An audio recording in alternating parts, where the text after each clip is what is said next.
सीधे बैठेंगे, आंखें बंद करेंगे, ओम सहना भवतु मंत्र बोलेंगे। इनहेल, ओम सहना भवतु सहनौ भुनक्तु सह वीर्यं कर्वावहै तेजस्विनावधीतमस्तु मा विद्विषावहै। ओम शांति शांति शांति। Relax. Gently open your eyes. Hare Krishna everyone. चलिए शुरू करते हैं। अभी पिछले अध्याय में, लास्ट क्लास में भगवान ने बताया है कि प्राणायाम रहस्य बताए हैं और ये बताया है कि कुंडलिनी जागृत की विधि बताई है। अब यहाँ भगवान संपूर्ण यज्ञों का जो उत्पत्ति स्थान है कि संपूर्ण यज्ञ की उत्पत्ति कहाँ होती है और इन यज्ञों में से भी ज्ञान यज्ञ ही श्रेष्ठ है और जो ब्रह्म फल को देने वाला है, इसका भगवान यहाँ स्तवन कर रहे हैं। क्या स्तवन कर रहे हैं? एवं बहुविधा यज्ञ विदिता ब्राह्मणो मुखे कर्म जान विद्धि तान सर्वान एवं ज्ञात्वा विमोक्षसे श्रेयांद्रव्यम याद्य याग ज्ञान यज्ञ परंतप सर्वम कर्माखिलम पार्थ ज्ञाने परिसमापयते। अर्थात भगवान कह रहे हैं कि हे पार्थ, यद्यपि मैंने कुछ ही यज्ञों का वर्णन किया है यहाँ पर, लेकिन और भी बहुत से यज्ञ वेदों में सविस्तार दिए गए हैं। जो वेद हैं, जैसे यजुर्वेद है, यजुर्वेद में संपूर्ण यज्ञों का विस्तार दिया गया है। तो यहाँ तो भगवान ने कुछ ही यज्ञों को बताया, लेकिन जो वेद हैं उनमें सब प्रकार के यज्ञों के बारे में बताया गया है। तो उन्हीं सब को तन मन धन और इंद्रियों की क्रियाओं द्वारा ही संपन्न होने वाला आप जानो। तो अतः अब तुम इनके स्वरूप को और क्रियाओं के द्वारा ही कठिनता से संपन्न होने वाला जानकर इनसे मुक्त हो जाओगे, अर्थात इनसे उदासीन हो जाओगे। तो जितने भी यज्ञ वेदों में बताए गए हैं, उन यज्ञों को यदि आप नहीं भी करोगे और भगवान के द्वारा जो यज्ञ बताए गए हैं, उन यज्ञों में से किसी को भी यदि अपना लोगे तो सभी बाकी यज्ञों से, बाकी क्रियाओं से आप मुक्त हो जाओगे। तब निश्चित रूप से ही इन यज्ञों में, जिनमें द्रव्य और कर्म दोनों की प्रधानता होती की अपेक्षा, भगवान ने बताया है इसकी अपेक्षा कौन सा यज्ञ सर्वश्रेष्ठ है, वो बताया भगवान ने। ज्ञान यज्ञ को ही सर्वश्रेष्ठ समझकर उसी को तुम धारण करोगे। अर्थात यहाँ अब भगवान ज्ञान यज्ञ की बात कर रहे हैं।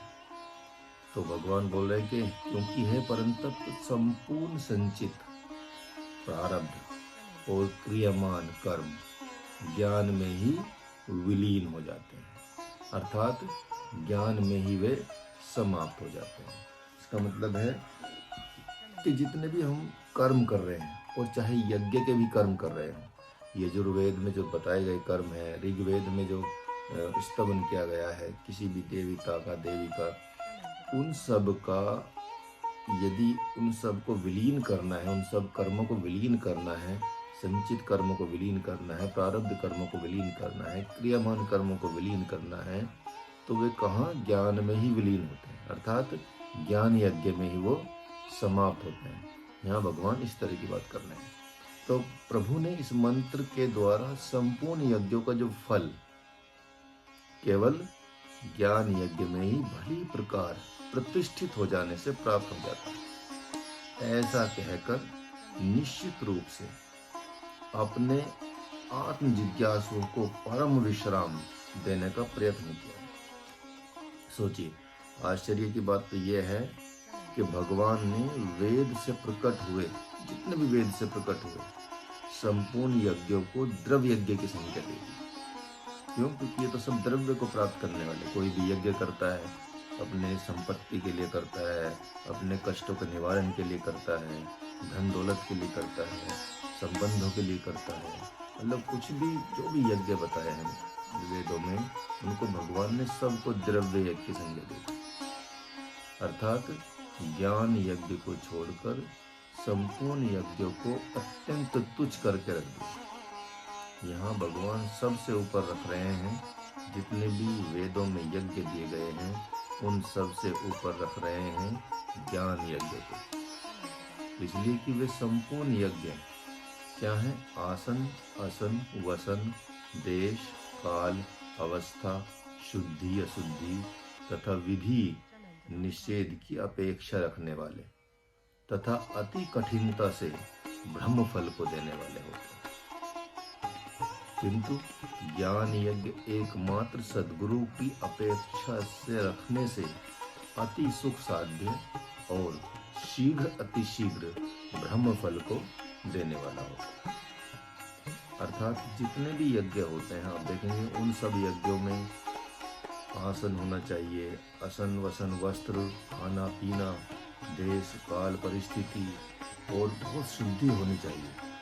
मतलब किस क्या खाना बनना चाहिए, क्या नहीं बनना चाहिए, प्याज लहसुन का खाना बनेगा नहीं बनेगा, मतलब इन सब का बहुत ही सुदृढ़ता से पालन करना पड़ता है। और सुदृढ़ता से पालन करने का मतलब ये है कि अगर थोड़ी सी भी कमी रह जाती है तो उस यज्ञ में विघ्न उत्पन्न हो जाता है।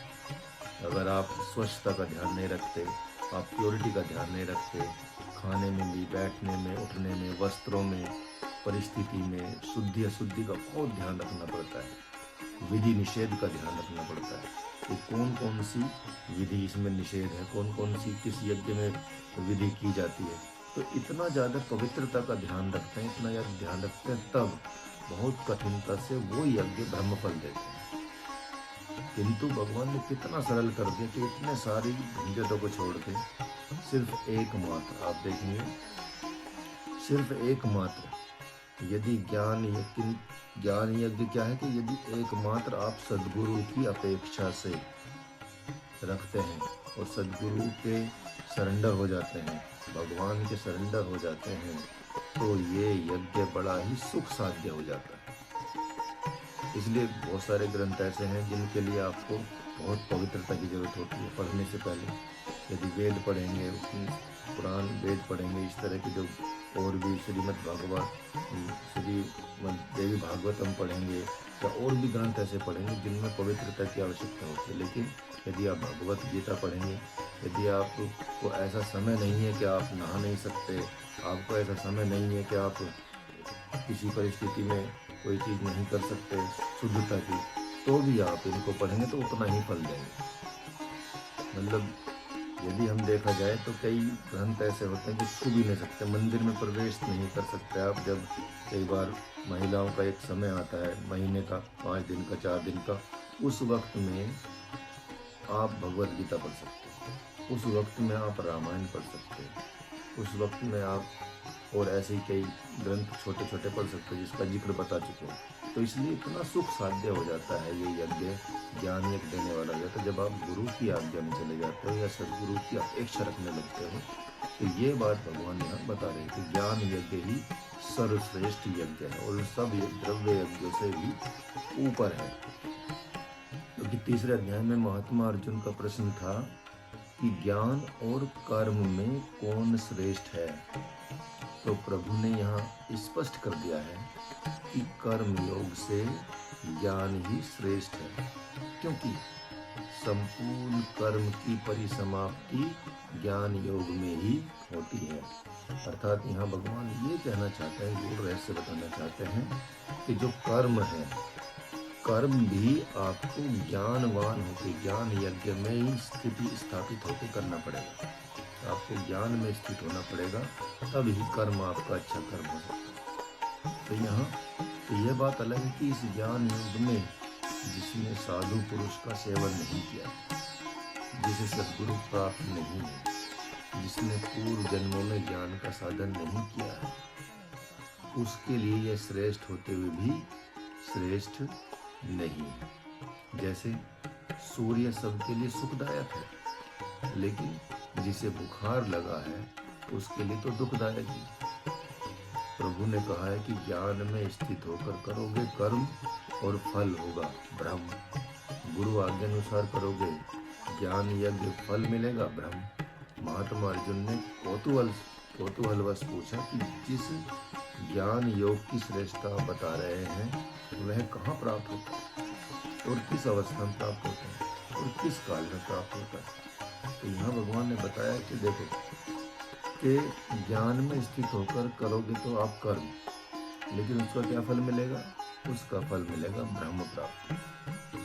फिर बता रहे हैं भगवान कि गुरु की आज्ञानुसार करोगे ज्ञान यज्ञ और फल मिलेगा ब्रह्म। तो इसी तरह से भगवान ने इस ज्ञान यज्ञ की महत्ता को बताया और इस पर महात्मा अर्जुन प्रश्न पूछते हैं कि जिस ज्ञान में किस योग की श्रेष्ठता बता रहे हैं वह कहाँ प्राप्त होता है और किस अवस्था में, तो किस काल में प्राप्त होता है, तो इसको कैसे पता करें? तो यहाँ भगवान कह रहे हैं कि तद्वदि प्राणिपातेन परिप्रश्नेन सेव्या उपदेक्षन्ति ते ज्ञानम ज्ञानी नस्त तत्वदर्शिनः यज्ञात्वा न पुनर्मोहो नेहम यासस्सि पांडवा येन भूतान शेषेन द्रक्ष्यस्यात्मन्यथो मयि। कि हे पार्थ, वह ज्ञान तत्व ज्ञानी सद्गुरु के पास जाकर मिलता है। उनके यहाँ जाकर संपूर्ण सिद्धांतों सहित अपने आप को समर्पित करके भली भांति निष्कपट से सेवा शुश्रूषा करते हुए वास करो। अर्थात ये ज्ञान कहाँ प्राप्त होगा? आपको सद्गुरु के चरणों में प्राप्त होगा। तो ज्ञान योग जो है या ज्ञान यज्ञ है कहाँ प्राप्त होगा? सद्गुरु के चरणों में। क्यों? क्योंकि सद्गुरु ही बता सकते हैं आपके लिए सर्वोत्तम साधन क्या है, आप क्या करें, आप किस तरह के नियमों का पालन करें, लेकिन उसमें अपना दिमाग नहीं लगाना। भगवान ने कहा उसमें बिल्कुल निष्कपट भाव से सेवा शुश्रूषा करनी। मतलब एकदम चुप रह के गुरुदेव भगवान की, सद्गुरु की सेवा करते रहना है, उनको समर्पित हो जाना है, तो अपने आप ही वो आपको ज्ञान योग में स्थापित करते हैं। और उनके प्रसन्न होने पर आध्यात्मिक प्रश्न समर्पित करो। जब वो आपसे प्रश्न हो जाएं, तब अपने प्रश्न उनके सामने रखो, जिससे वे सद्गुरु निश्चित रूप से तुम्हें तत्व ज्ञान का उपदेश करेंगे और जिसे जानकर तुम उन्हें इस प्रकार मोह को प्राप्त नहीं हो सकोगे। तो इतना ही नहीं, इसी ज्ञान के द्वारा संपूर्ण भूतों को संपूर्णता पहले अपने में और फिर मुझ सच्चिदानंद घन परमात्मा में देखोगे। तो यहाँ भगवान ने बहुत बड़ा रहस्य खोल दिया है कि ये ज्ञान मिलेगा आपको, ये तत्व ज्ञानी सद्गुरु के पास मिलेगा। यहाँ भी सद्गुरु का त्याग है, सद्गुरु की एक विशेषता बता दी है यहाँ पे भगवान ने। तत्व ज्ञानी सद्गुरु, जिसको पूरे ब्रह्मांड का ज्ञान हो, जिसको ईश्वर मिल चुके हों, जिसको ब्रह्म प्राप्त हो चुका हो, वो तत्व ज्ञानी सद्गुरु होता है। तो जो तत्व ज्ञानी सद्गुरु को पहचानना भी बहुत मुश्किल होता है। जल्दी से वो दिखाई नहीं देते, जल्दी से वो मिलते नहीं। ऐसे सद्गुरु आडंबरों में नहीं पड़ते, वो जगह जगह आपको दिखाई नहीं देंगे। तो इस तरह के तत्वज्ञानी सद्गुरु के सामने यदि आप जाकर उनके समर्पित हो जाते हैं, तो तब आप ज्ञान योग में स्थित हो सकते हैं। तो यहाँ प्रभु ने इन दोनों मंत्रों के द्वारा बड़ी कुशलता से अर्जुन के हृदय में एक व्यंग्यात्मक चोट देकर लज्जा का संचार करना चाहा। तो महात्मा अर्जुन ने प्रभु को तो सद्गुरु बना ही लिया, फिर भी यह ज्ञान कहाँ, किसके द्वारा, किस अवस्था में प्राप्त होगा, ऐसा पूछना उनको शोभा नहीं देता। इसका मतलब वो अभी पहचान नहीं पाए। लेकिन वे मोह से घायल चित्त वाले करे भी तो क्या करें।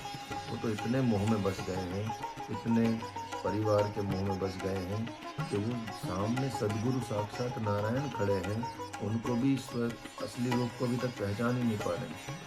तो वो कोशिश कर रहे हैं, महात्मा अर्जुन कोशिश कर रहे हैं कि ये भगवान है या नारायण है, लेकिन वो पूर्णतः स्थापित नहीं हो पा रहे, मतलब निष्कपट भाव से स्थापित नहीं हो पा रहे उनके अंदर। इसलिए ये एक तरह से भगवान की कह सकते हैं भगवान की एक तरह से इंसल्ट है।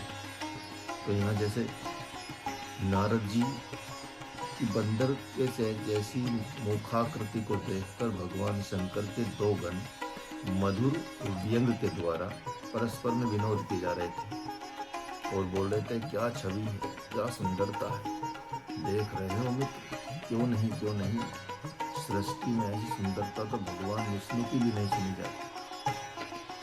अतः विश्व सुंदरी क्या, विश्व सुंदरी की आत्मा भी उनके गले में जयमाला डाल देगी। उनके द्वारा अपनी व्यंग्यात्मक प्रशंसा को सुनकर भी उसे सच मानकर नारद जी उचक उचक जाते थे।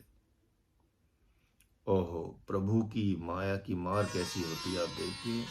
जिसने नारद जी जैसे वेद वेदांगों के ज्ञाता तथा योगी जपी तपी के चित्त को भी अपने अधीन कर लिया था, जिससे वे व्यंगमय विनोद को भी समझ नहीं पा रहे थे। और ठीक यही कहानी अर्जुन जैसे महायोद्धा परम तपस्वी की हो गई है। भगवान भी ये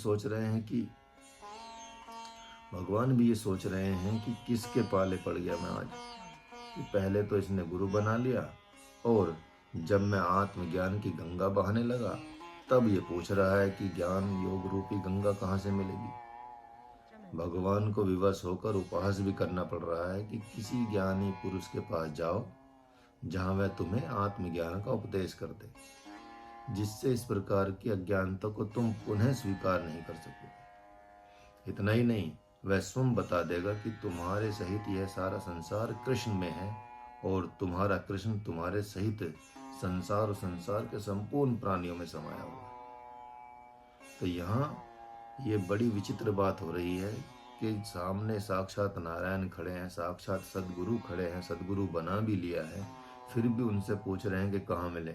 उन्हीं के सरेंडर हो जाएं, वो तो खुद ही बता देंगे कि कहाँ मिलेगा, कैसे मिलेगा।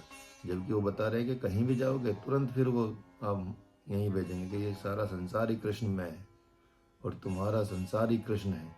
तो ये सब समझ में आ जाएगा। तो इसको भी वो नहीं समझ पा रहे हैं, इसीलिए बहुत सारे प्रश्न उनके दिमाग में चले हैं महात्मा अर्जुन के, कि ये कहाँ प्राप्त होगा, कैसे प्राप्त होगा, क्या होगा। तो जो सदगुरु के द्वारा प्राप्त हुए परम ज्ञान का फल क्या होगा, इस पर भी भगवान एक बात कहते हैं, अपि चेदसि पापेभ्यः सर्वेभ्यः पापकृतं सर्वं ज्ञान प्लवनेव सृजनम संत शिष्यसि यथेधांसि समिद्धोऽग्निर् भस्म सात कुरुजेत कुरुत अर्जुन ज्ञानाग्नि सर्व कर्माणि भस्मा सात कुरुते तथा। तो यहाँ भगवान बता रहे हैं कि हे पार्थ, यदि तुम अपने को संपूर्ण पापियों में से भी विशेष पाप कर्मा मानते हो, तो भी इस ज्ञान नौका द्वारा संसार रूपी सागर को सहज में पार कर जाओगे। यहाँ बहुत बड़ी रहस्य की बात बता दी भगवान ने कि यदि कोई व्यक्ति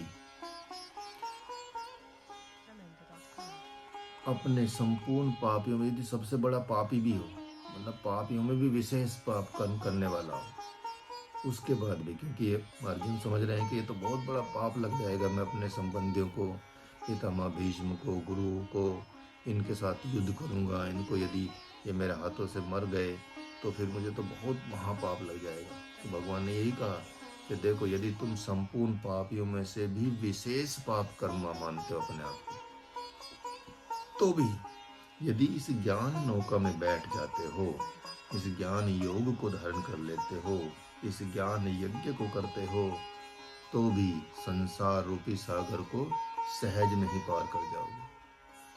तो हे महावीर, इस ज्ञान की महिमा कहाँ तक कहूँ तुमको। जिस प्रकार अग्नि संपूर्ण ईंधन को जला डालती है, उसी प्रकार दिव्य ज्ञानाग्नि संपूर्ण कर्मों को, संपूर्ण कर्म क्या है? संचित कर्म, प्रारब्ध कर्म, क्रियमान कर्म। ये मैंने आपको पहले बताया। जैसे क्रियमान होते हैं वर्तमान जन्म के कर्म, संचित होते हैं अगले जन्म के कर्म, और लास्ट जन्म के तीसरे जन्म के कर्म होते हैं प्रारब्ध कर्म। तो इस तरह से 3 कर्मों की बात की गई। जो हमारा जीवन चलता है वो हमारे प्रारब्धों के अनुसार मिलता है। तो इनको भी कैसे खत्म किया जा सकता है? कि ज्ञान अग्नि में, ज्ञान यज्ञ के द्वारा इसको भस्म किया जा सकता है, ज्ञान अग्नि में भस्म किया जा सकता है। तो यहाँ भगवान ये बता रहे कि सिर्फ ज्ञान योग में स्थित हो जाओ तो आपके संपूर्ण कर्म कट जाएंगे और आप संपूर्णता से संसार रूपी सागर को पार कर जाओगे। तो हे पार्थ, यदि तुम स्वजन वध से होने वाले ब्रह्म हत्या रूपी पाप से बहुत भयभीत हो गए तो मेरे द्वारा दिए गए इस ज्ञान पर पुनः पुनः विचार करो, और यह दिव्य ज्ञान रूपी नौका तुम्हें इस पाप रूपी सागर से अवश्य ही पार कर देगी। अरे जब तुम जब पाप करने वाले होगे तभी तो पाप रूपी सागर को पार करने की बात आएगी।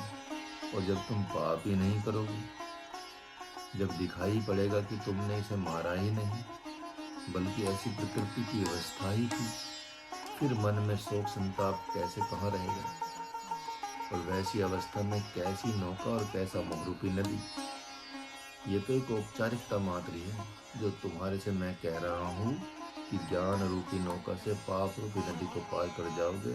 तो हे पार्थ, मैं तो यह कह रहा हूँ कि जिस प्रकार ईंधन को अग्नि जला डालती, उसी प्रकार मेरे द्वारा प्राप्त ज्ञानाग्नि संपूर्ण कर्मों को भस्मसात कर देती है, यानी उनको जला डालती।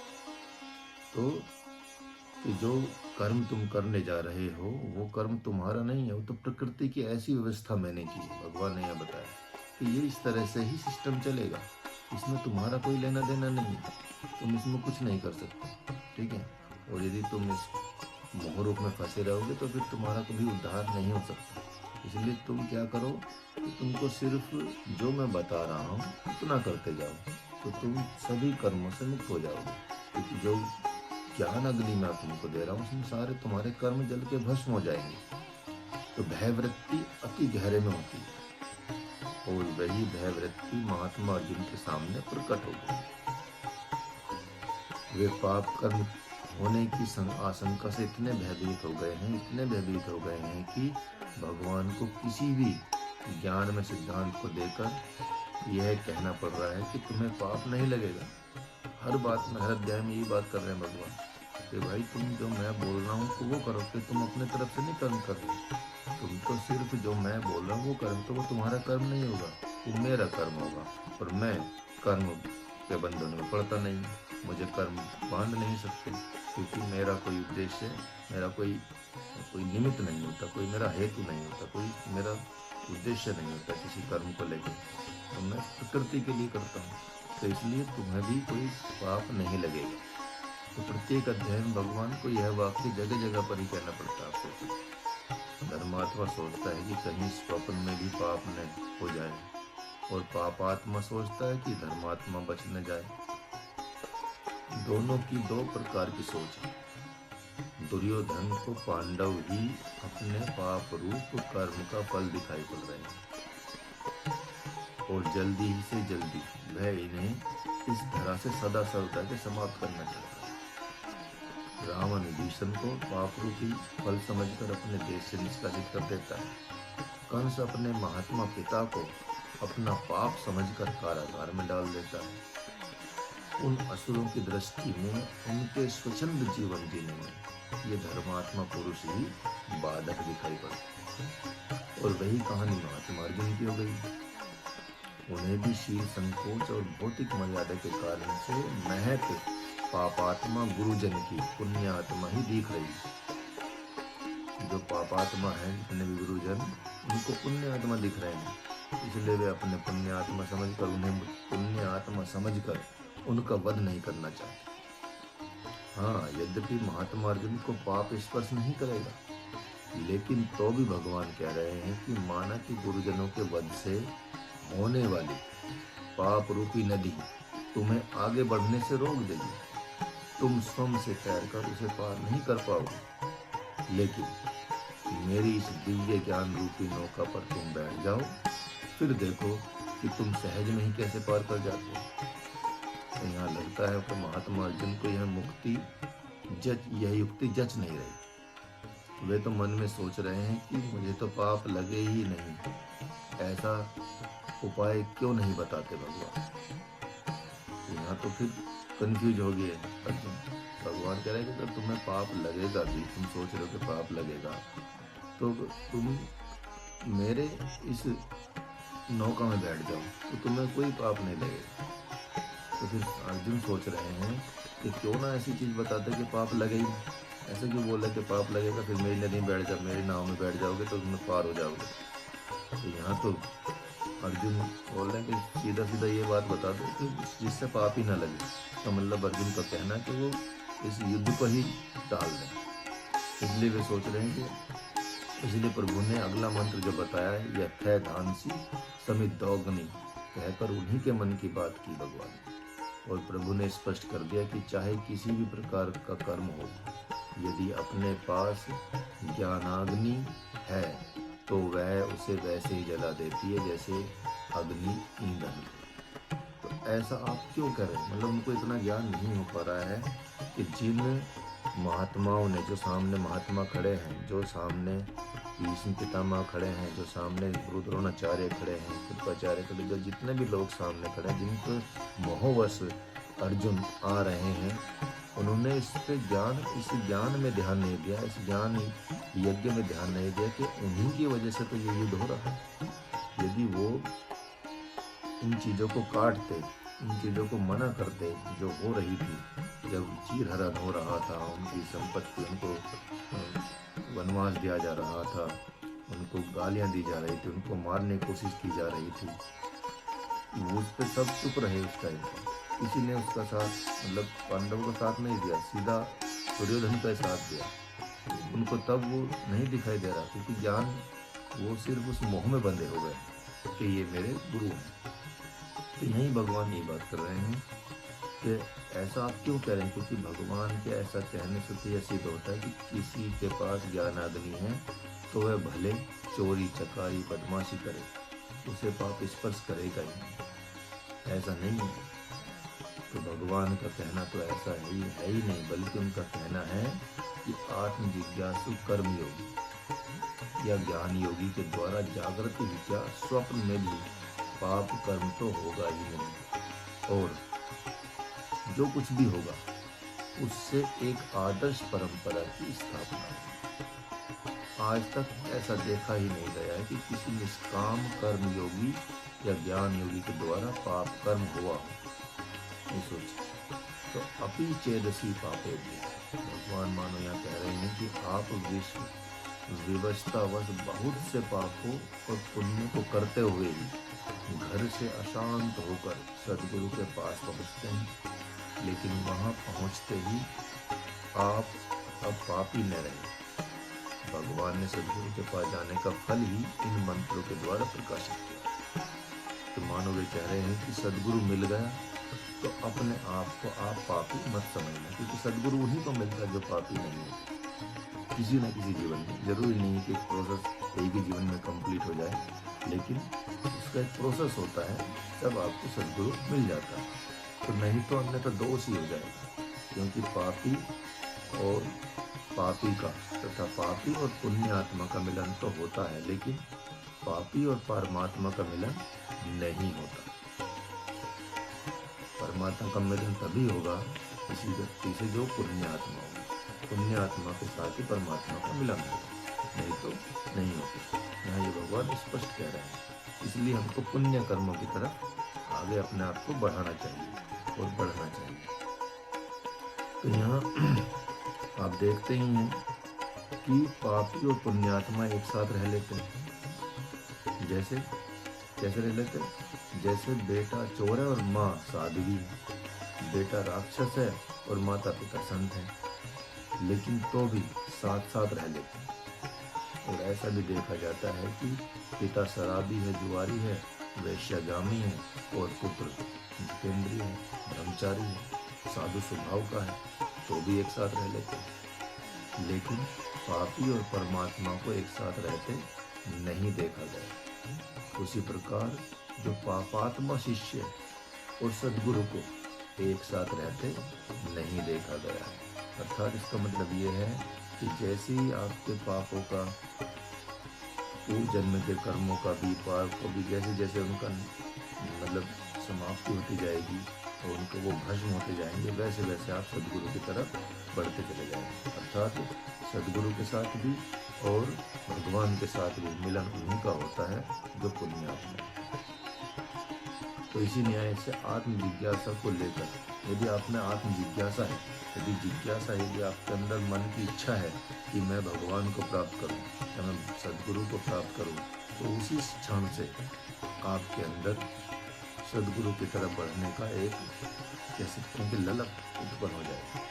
और धीरे धीरे आपके जो कर्म है वो धीरे धीरे पुण्य बढ़ते चले जाएंगे, जिससे आपको तुरंत सद्गुरु या भगवान की प्राप्ति या परमात्मा की प्राप्ति हो जाती है। तो आत्म जिज्ञासा को लेकर आप जैसे ही सद्गुरु के पास जाते हैं तो आप महापुण्यात्मा होते हैं, भक्त होते हैं, संत होते हैं। तो यहाँ महात्मा धर्मात्मा महाराज दशरथ के साथ प्रभु श्री राम तथा श्री राम प्रभु के साथ महाराज दशरथ, जबकि प्रभु श्री राम ब्रह्म है तथा महाराज दशरथ क्या है, जीव।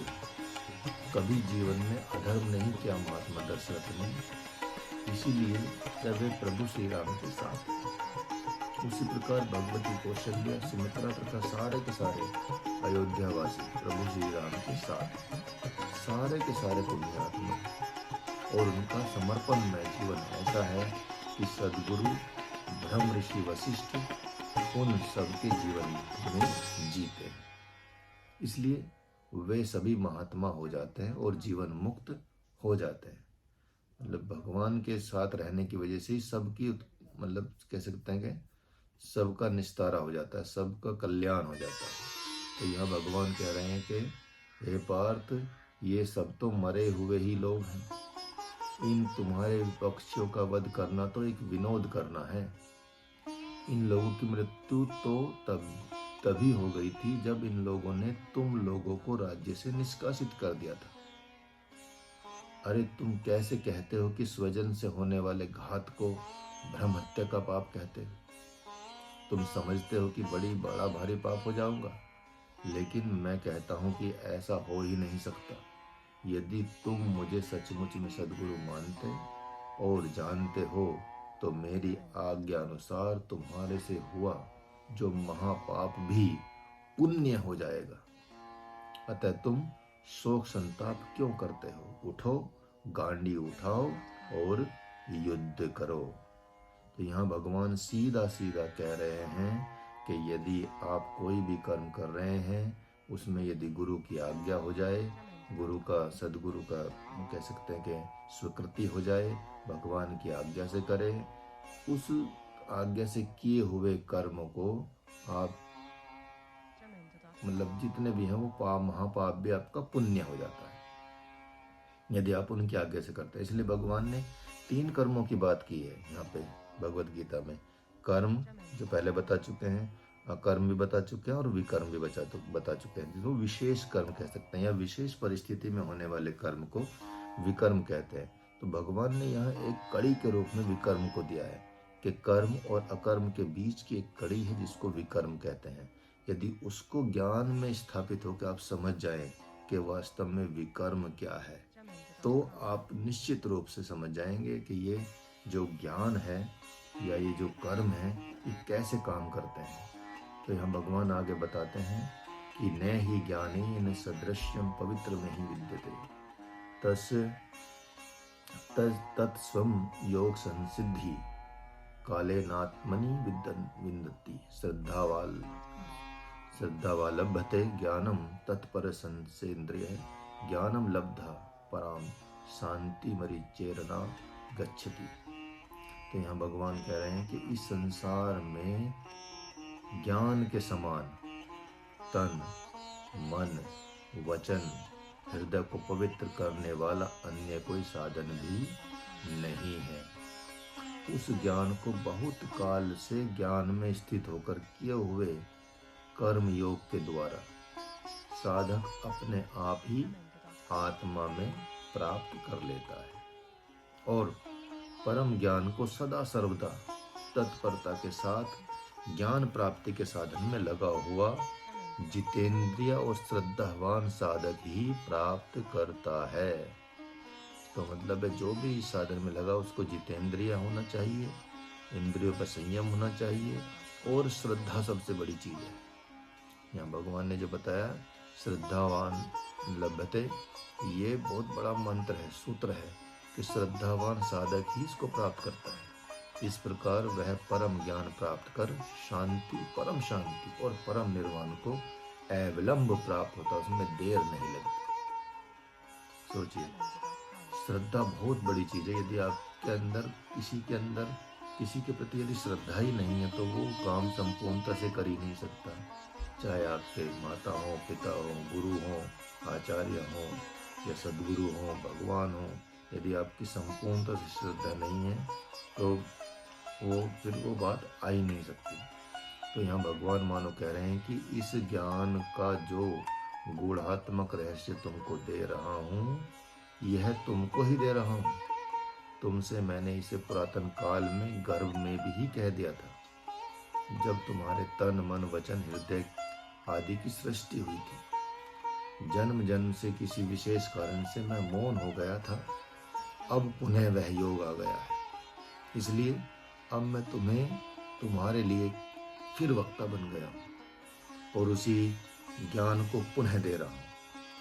तुम चाहे स्वीकार करो न करो, लेकिन मेरे प्रति तुम्हारे मन में अति प्रीति उत्पन्न हो गई है। इसलिए मेरा भी परम ज्ञान में हृदय तुम्हारे परम ज्ञान देने के लिए बाहर आ गया।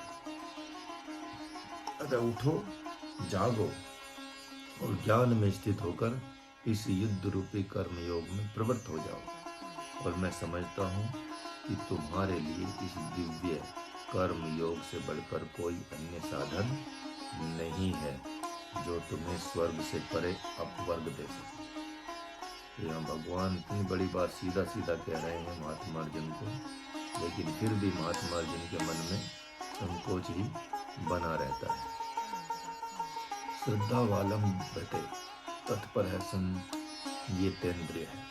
इस मंत्र में तत्पर शब्द आया और इसका तात्पर्य है कि चाहे कुछ भी करते रहना, लेकिन कान और मन उसके पास रहा, क्योंकि उसके चलने की आहट होती है, मन की आहट होती है, बुद्धि की आहट होती है। वह तन से तो चलता ही है, मन से, बुद्धि से भी चलता है, वाणी से भी चलता है, आंखों से भी चलता है, कानों से भी चलता है, सूक्ष्म शरीर से भी चलता है, कारण शरीर से चलता है, महाकारण शरीर से चलता है, हंस शरीर से चलता है और परम हंस शरीर और कैवल्य शरीर से भी चलता है। अतः उसके चलने की गति को पहचानना होगा, क्योंकि वह आपके जागृत में ही नहीं, स्वप्न और सुषुप्ति में भी आ जाएगा ज्ञान देने के लिए। तो भगवान तो किसी भी स्थिति में आ सकते हैं, इसलिए बड़े सजग रहना पड़ेगा, क्योंकि वह गाय माँ की तरह ज्ञान देने के लिए पागल हो गया है ना। पागल तो समय का भान ही नहीं होता पागल को। वह परम पागल ज्ञान का दान दिन में भी देता है, रात में भी देता है, चलने में भी, बैठने में भी, हंसने में, रोने में भी देता है, हंसी में, गंभीरता में भी देता है। यह सब उसकी सजगता मानना, इसलिए प्रमाद न कर जाना। तो महात्मा अर्जुन रोने लगे। वह आत्मज्ञान देने लगा, वे बकने लगे। वह आत्मज्ञान देने लगा, वह खींचने लगे। वह आत्मज्ञान देने लगा, वह भागने लगे। वह आत्मज्ञान देने लगा, वह पाप से डरने लगे। वह आत्मज्ञान देने लगा और वह अज्ञान देने लगे। वह आत्मज्ञान देने लगा, वह धर्म की दुहाई देने लगे। वह आत्मज्ञान देने लगा और वे बहाना पर बहाना बनाने लगे। और वो आत्मज्ञान देने लगा, वे कृष्ण कृष्ण कहते रहे और वह आत्मज्ञान देता रहा। हे माधव यदुवंशी, ग्वाल बाल सखा स्नेही समझते रहे। वह आत्मज्ञान देता रहा, क्योंकि इसलिए कि वह देने में पागल था। पाप रूपी जेर खाने में पागल था, पाप खाने में पागल था, पुण्य खाने में पागल था, प्रेम खाने में पागल था, प्रेम पाने में पागल था, प्रेम पाने में पागल था। तो भगवान तो इतना ज़्यादा उनके लिए मतलब बह पड़े, फिर भी वो कहीं ना कहीं भगवान आत्मज्ञान दे रहे हैं और वो और ही क्रियाएं करते जा रहे हैं। तो इतनी बड़ी गलती कौन कर सकता है? उनके सामने भगवान है, वो तभी हो सकती है जब हम उनको पहचान ही नहीं पा रहे हैं। तो यहाँ सदगुरु जो कहता जाए उसे श्रद्धा के साथ सुनते जाएं, और जो करने को कहे वो श्रद्धा के साथ करते जाएं, और इस मंत्र को तथा इसके परिणाम को सूत्र रूप में देखते हुए चलें। जैसे श्रद्धा वालंबते ज्ञान, श्रद्धावान प्लस तत्पर, तो ये हो जाता है संयतेंद्रिय, और श्रद्धावान और संयतेंद्रिय हो जाते हैं तत्पर, और श्रद्धावान तत्पर और संयतेंद्रिय जो हो जाता है मिलकर बन जाते हैं आत्मज्ञान बन जाते हैं। अर्थात यदि श्रद्धावान साधक सदगुरु के पास सजग है तो वह जितेंद्रिय हो ही जाएगा, और श्रद्धावान साधक यदि इंद्रिय संयमी है अर्थात इंद्रियों से अनासक्त है तो उसमें तत्परता अर्थात सजगता आ ही जाएगी, और वह श्रद्धावान भी है, तत्पर भी है तथा इंद्रियों से अनासक्त भी है।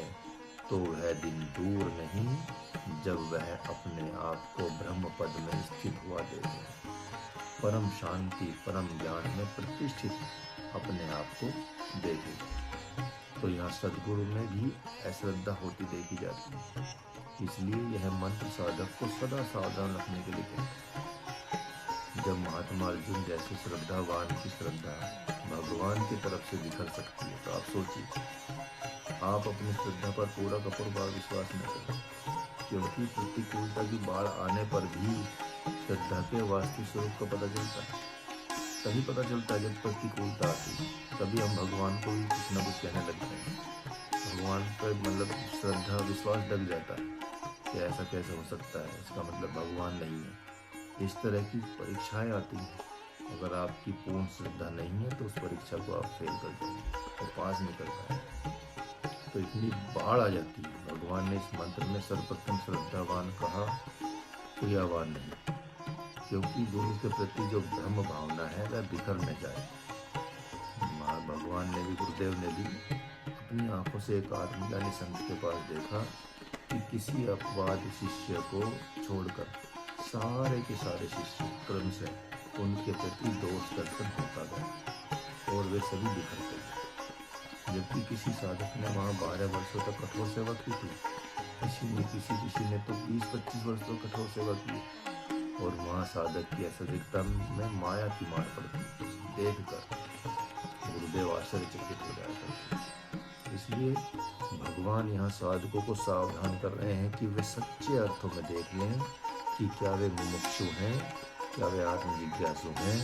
यदि हैं तो प्रमाद रहित होकर गुरुदेव की भीतर और बाहर से वैसी ही पूजा करें जैसी भक्त भगवान की करता है।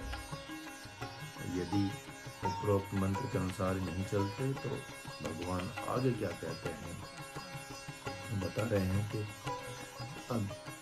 अज्ञाश्च श्रद्धानश्च संस्यात्मा विनश्यति नायम लोकस्ति न परो न सुखम संस्यात्मा।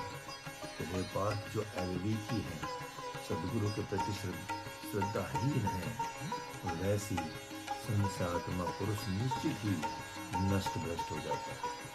और ऐसे संशयित मूर्खों के लिए न यह लोक है, न परलोक है, और न ही उनके लिए सुख शांति ही है। तो यहाँ मानो भगवान कह रहे हैं कि जिन्हें सदगुरु के वचनों पर विश्वास नहीं है, जिन्हें वह साक्षात सगुण ब्रह्म रूप दिखाई नहीं पड़ता, उनके लिए तो न ज्ञान योग है न कर्म योग। उनके लिए तो इस लोक में ही जगह नहीं है, तो परलोक की तो बात ही क्या करना। वे तो जड़ हैं, मूर्ख हैं। उनके लिए, उनके साथ आत्मजिज्ञासु साधकों को रहना तो दूर, उनकी छाया भी नहीं देखनी चाहिए। तो उनके लिए न है लोक है न परलोक। तो भगवान ऐसा कह रहे हैं, तो इससे सिद्ध होता है कि ऐसे लोगों को सबसे पहले उनके बाल बच्चे ही त्याग देते हैं, फिर उनके भाई बांधव उन्हें त्याग देते हैं, उसके बाद उनके हित मित्र गाँव के लोग भी उनसे तथा उनके व्यवहार से घृणा कर त्याग देते हैं। यह भारतवर्ष क्या है?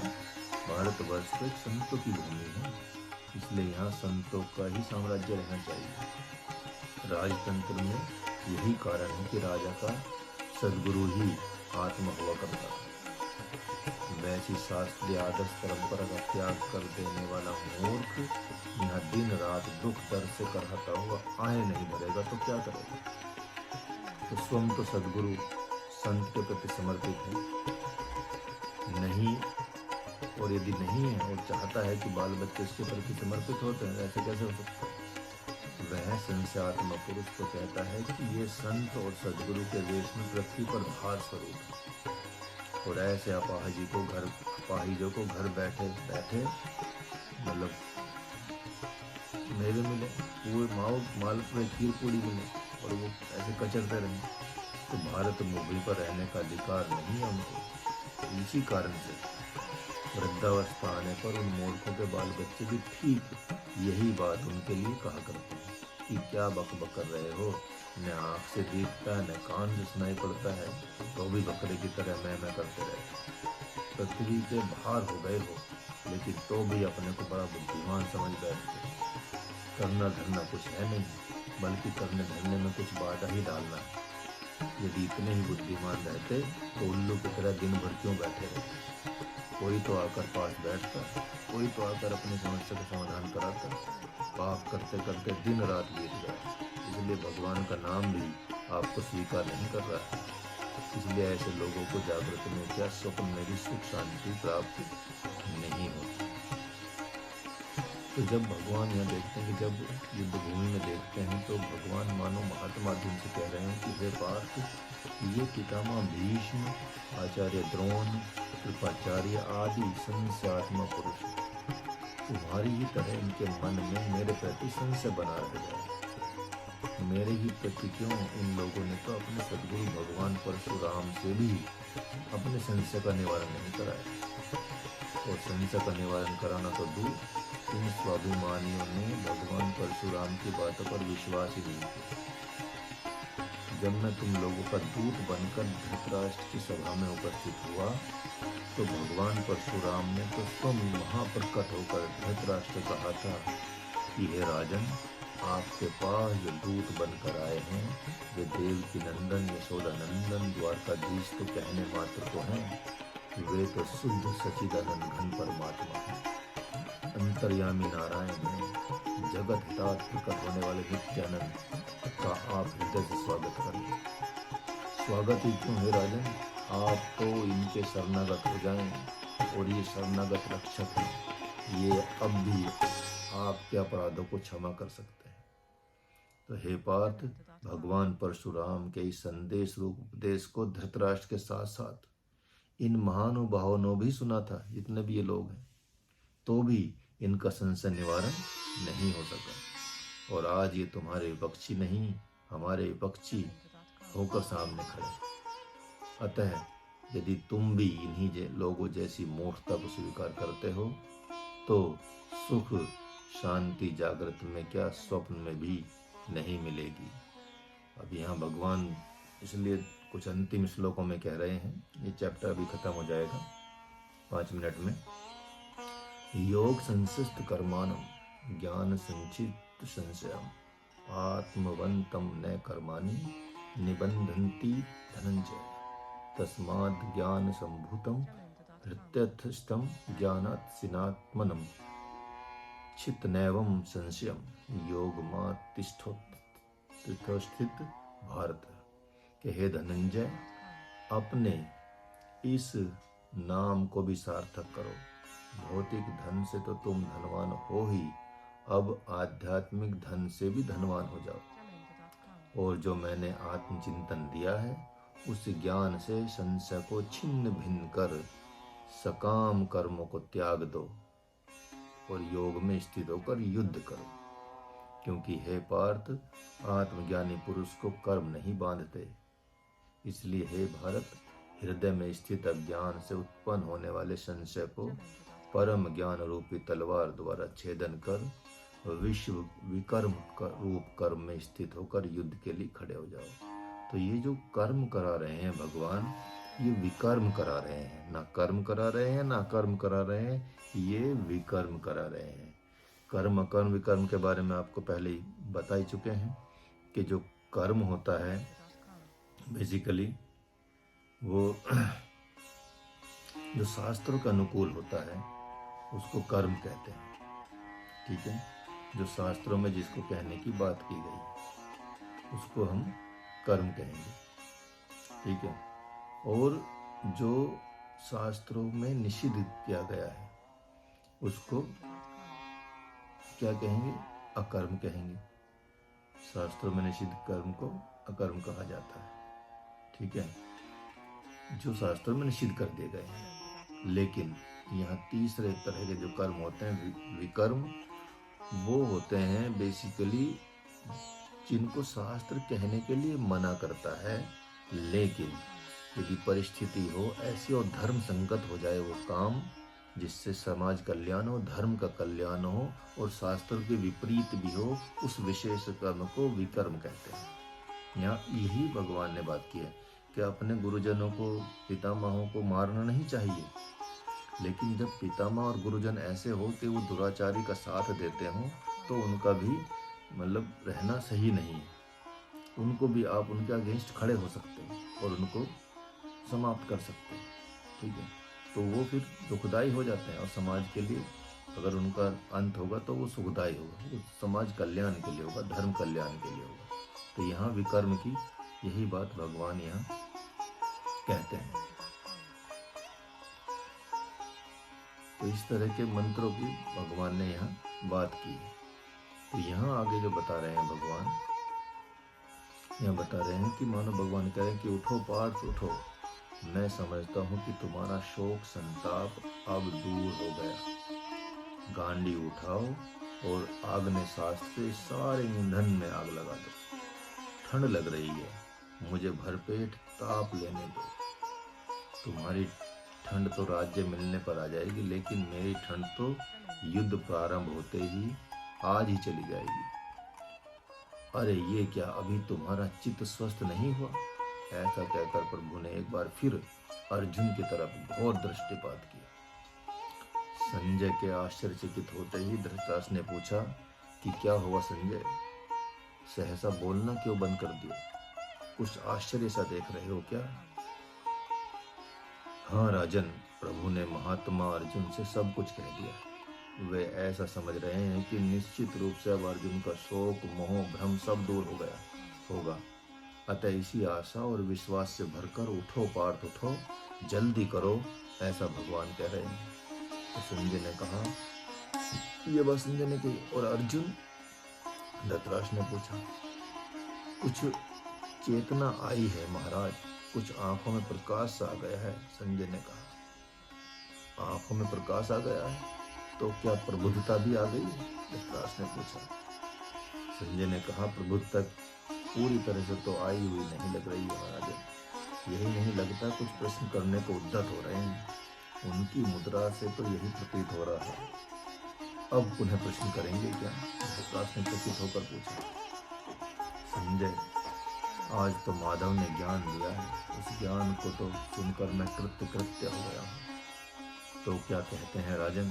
संजय से पूछा। संजय ने पूछा। कह तो कुछ नहीं पा रहा हूँ राजन, संजय बस कृत्य हो गया हूँ। धृतराष्ट्र ने ये बात कही। संजय ने कहा, तो चलें, आज नहीं तो कल, कभी न कभी तो संपूर्णता से कृत्य हो ही जाएंगे आप। लेकिन एक बात तो अवश्य है संजय, आज माधव ने जो कुछ भी कहा वह एक चमत्कार है, अद्भुत योग है। इतना सुनने के बाद मुमुक्षु के पास तो किसी प्रकार का शोक संताप रहेगा ही नहीं, उसे तो समाधि लग जाएगी। संजय, धृतराष्ट्र ने कौतूहलवश कहा। संजय ने कहा, हाँ राजन, पुत्र में आसक्त चित्त वाले आप ही केवल समाधिस्थ नहीं हो पा रहे, अन्यथा जिन जिन लोगों ने इस दिव्य संवाद को सुना है वे हतप्रभ से हो गए। आकाशचारी सिद्धों में बहुत को समाधि लग गई। बहुत से लोग स्तंभित हो रहे हैं। एक अद्भुत चमत्कार दिख रहा है राजा। वो क्या समझे? धृतराष्ट्र ने आश्चर्यचकित होकर पूछा, सेना में कुछ खलबली तो नहीं मची? संजय ने कहा, आप खलबली मचने की बात कर रहे हैं राजन? इतनी भारी भीड़ है, 18 अक्षौणी सेना है, पर यदि आकाश से एक सुई भी गिर सेना के मध्य भाग में गिरे तो शब्द हो जाएगा और सबको सुनाई पड़ जाएगा। भगवान नारायण ने मानो सबको स्तंभित कर दिया है राजन। सारे अश्वरोहियों को, गजरोहियों को, सारे रथी महारथियों को में जड़ता सी आ गई। कभी कभी प्रभु कृपा कर देते हैं तो उनकी यह दिव्य संवाद रूपी परम ज्ञान सबके कानों में चला जाता है, और कभी कभी समेट लेते हैं अपनी योग माया से, तो बस महात्मा अर्जुन ही सुनते रह जाते हैं। कभी कभी भीष्म पितामह को भी नहीं सुनाई देते, इसलिए कि कहीं उन्हें अति ग्लानि न हो जाए। प्रभु जब इनकी अवहेलना करते हैं अर्जुन से, तो फिर वहाँ पितामह भीष्म, द्रोणाचार्य, कृपाचार्य आदि नहीं सुन पाते, केवल अर्जुन सहित 4 पांडव ही सुनते हैं। इतना ही नहीं, कभी कभार तो जो उत्साहित करने वाले वाक्य हैं उन्हें एकमात्र पांडवों की सेना सुनती है, और जब पांडवों के विजेता होने का संकेत करते हैं कि सारे के सारे ईंधन हैं, जल्दी आग लगा दो, तापने दो मेरे को, उस समय तो सारी सेना सुनती है और सुनकर कांप जाती है। तो गंभीर मुद्रा के साथ धृतराष्ट्र ने कहा, चलो चलो, तुम ठीक कह रहे हो, अब आगे बढ़ो। तो मेरा अनुज पुत्र अर्जुन अगला प्रश्न क्या कर रहा है, यह सुनकर मुझे सुनाओ। और 4था अध्याय यहीं पे समाप्त होता है। जिस साक्षात नारायण ने इस दिव्य अमृतवाणी की प्रस्तावना की है वो आप देखें कि बड़ा अद्भुत है। और फिर से यहाँ पे अर्जुन के मन में जो जिज्ञासा रहेगी वो अगले अध्याय में पूछेंगे। ओम तत्सदिति श्रीमद्भगवद्गीता उपनिषत्सु ब्रह्म विद्यायाम योग शास्त्रे श्री कृष्ण अर्जुन संवादे ज्ञान कर्म संन्यास योगो नाम 4वां अध्याय। इस प्रकार श्रीमद्भगवद्गीता रूपी उपनिषद के अंतर्गत ब्रह्म विद्या रूप योग शास्त्र में भगवान श्री कृष्ण और अर्जुन का संवाद रूप ज्ञान कर्म संन्यास योग नामक 4था अध्याय पूरा हुआ। हरिओम, हरे कृष्ण। चलिए, हरे कृष्ण एवरीवन। कल 5वां अध्याय शुरू करेंगे। आज 4था अध्याय समाप्त हो गया है। 5वां अध्याय भी छोटा ही है और इसको भी मतलब इतना बड़ा नहीं है, ये भी हो जाएगा। चलिए, धन्यवाद। आज आवाज़ नहीं आ रही है आपकी, तो कुछ देखते हैं क्या प्रॉब्लम है। तो इंटरनेट की प्रॉब्लम हो सकती है, क्योंकि यहाँ जंगल में हूँ ना मैं, तो इंटरनेट थोड़ा ऐसे रहता है, तो मोबाइल से चला रहा हूँ वैसे ही। चलिए, सीधे बैठ जाइए। व्हाट्सएप में आप मैसेज कर सकते हैं, किसी को कोई प्रश्न हो तो। यहाँ तो क्योंकि आवाज़ नहीं आ पा रही है, तो व्हाट्सएप में आप मैसेज कर दो, कल आपका आंसर दे देंगे उसका। चलिए, सीधे बैठे हैं। गायत्री मंत्र बोलेंगे। ओम भूर्भुवस्वः तत्सवितुर्वरेण्यं भर्गो देवस्य धीमहि धियो यो नः प्रचोदयात्। ओम शांति शांति शांति।